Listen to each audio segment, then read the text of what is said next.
within developing countries.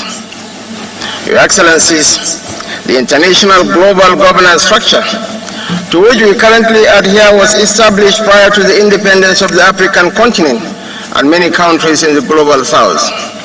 So it's indeed imperative to reform global governance to align with the realities of today's world and to acknowledge the necessity for partnerships that ensure shared prosperity, inclusivity, and sustainable development.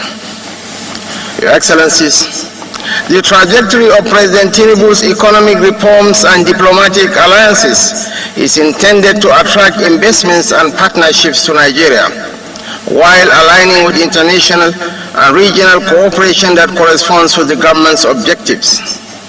The new government, which began less than 3 months ago, is examining the variables and evaluating the scope and level of regional and global cooperation to pursue in order to establish Nigeria as a desired friend and partner.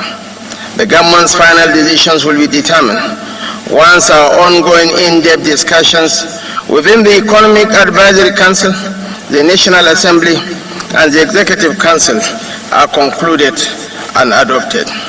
It is needless to add that Nigeria is Africa's largest economy, and with a population of 220 million people, is undoubtedly the most populous country in Africa.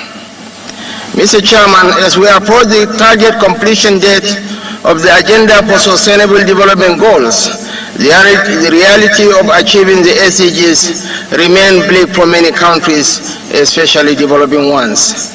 These nations confront historical developmental vulnerabilities and challenges that are beyond their control. Thus, it is imperative for us to unite within regional groups and forge a novel form of international cooperation. This endeavor aims to foster global economic governance reform while enhancing the representation and voice of emerging market economies or developing countries. Your Excellencies, in a multipolar world, creating mutually beneficial partnerships is challenging, but can be overcome through proper alliances, realignments, and the use of rules-based multilateralism. The key is to establish effective partnerships that could effectively respond to these challenges, based on 1, harnessing the agricultural potential of our nations, 2, harnessing renewable energy to revolutionize Africa, 3, fostering technology, innovation, and job prospects for holistic and equitable progress, 4, collaborative efforts on climate change and nature-centered approaches to development, 5, strengthening vibrant private sector participation among countries of the global south, and 6, nurturing youth employment and skill building as a deterrent against terrorism, organized crime, and related challenges. 7, proactive crisis management and heightened resilience. And lastly, promoting proactive involvement of business leadership in shaping and improve an ideal landscape for trade and economic exchanges in the global south. We therefore look forward to working closely with BRICS members and other regional alliances. Our aim is to join forces with nations sharing our vision.